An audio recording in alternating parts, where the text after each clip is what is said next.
the fact that DOX-BOX is based in Europe and it initially wanted to concentrate on Arab filmmakers and how to connect Arab filmmakers, but we've widened it a bit to call it Arab African, because the Arab world, as designated, is 22 countries out of, it kind of splits the continent. And so this diversity, there's a lot of diversity among ourselves. The Arabs and the Africans have a diversity amongst themselves, as well as the diversity and the knowledge of Europe where we're based. So as an institution, I think it's very important for us to be the connecting point. I don't think we have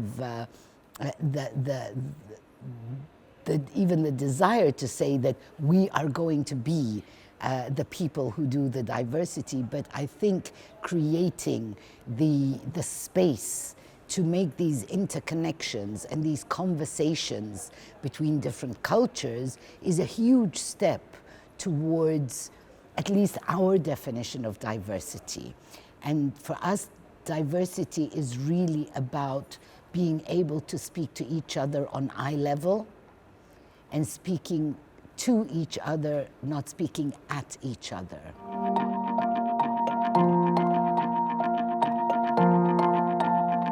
We have 7 programs, and each program tries to tackle a different aspect of what we think is lacking, or a kind of a hole in the system that blocks alternative voices from appearing on the global scene.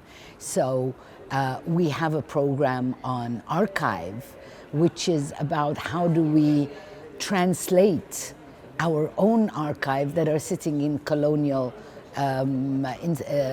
archive collections, because these archives have been filmed through a Western perspective. They are sitting and we have no access to them because they're in colonial archives. So how do we reappropriate that and make this a conversation between the North and the South? We have a women's program called Women in Docs, which is 6 women filmmakers from 6 different countries from the continent. So this intercultural diversity amongst ourselves, I mean, you'd be surprised that a Moroccan lady and a Lebanese lady, just the language, they don't understand each other. So I think we think of diversity on a mega level, whereas diversity really starts at home.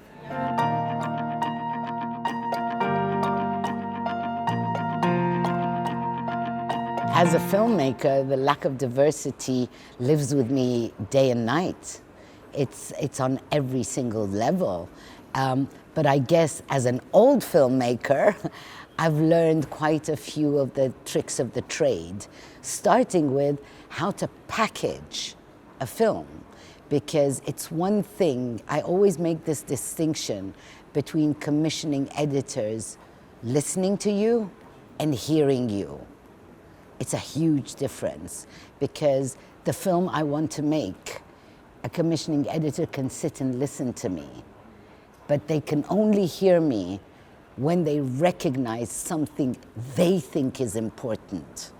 So packaging the film so they can hear me is the first tool of the trick of the trade. And on set, there are very few female from the South technicians. So you're in the hands, even if you're the director, you're in the hands of an entire crew that is telling you that is not how we do it here. And so you're constantly being questioned. You're constantly being questioned and undermined, constantly. And you gotta build up your character, say, that's what I want, if it's bad, I'll take the risk. But I think it's really important for young filmmakers to know that without the film, without our voice, this whole infrastructure collapses and we forget what is important and what isn't. Huh? So I think film festivals are absolutely essential. But what would film festivals be if there were no films? Huh?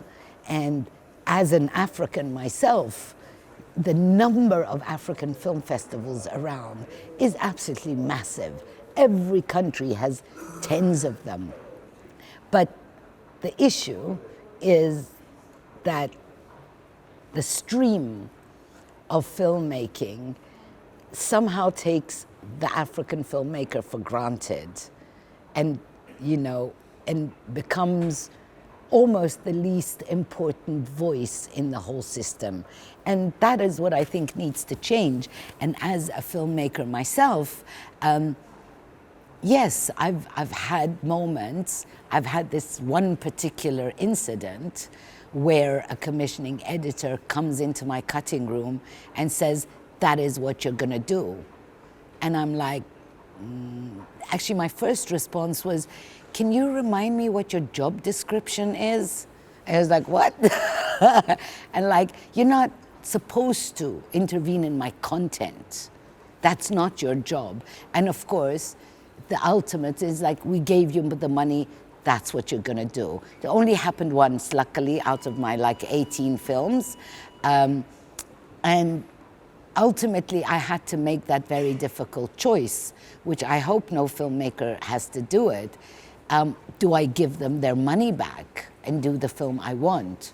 Or do I bend what I need to say because they gave me the money? So I sold my car, I sold my jewelry, I borrowed money from absolutely every single person I know, and I gave them their money back. But you can only do this once. And I think when we talk about diversity, I really see it less from the filmmaker side than from the institutional system side. The system needs to want to hear the other side.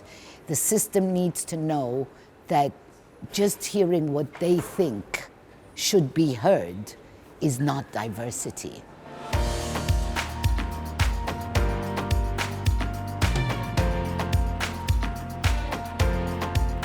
I've been around long enough to see the change in the system itself and how it has functioned. In the old days, programmers used to be sent out to different spaces for a month and 2 months to scout on the ground what exists, what the new voices are.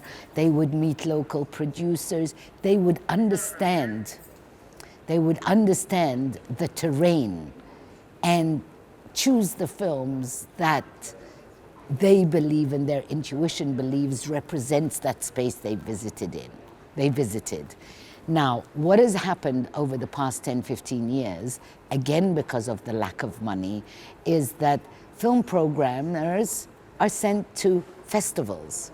So it's the film that reaches one festival that then becomes part of the non-ending circuit. And so the pool of films, the pool of what we see has shrunk to such an extent. And so I think film programmers are an absolute essential pawn in the game.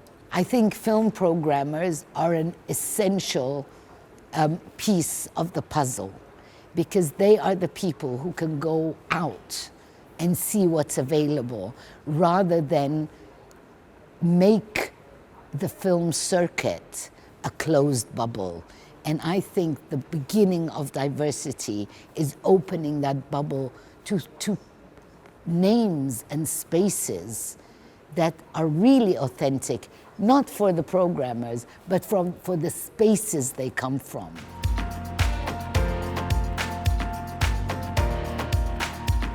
I kind of hope that film festivals become a bit like vinyls, They went a bit out of fashion and now they're back big time because people recognize that the sound is better of vinyls, okay? So I'm hoping that film festivals recognize that investing in programming beyond just going from festival to festival is a very, very important element in the game.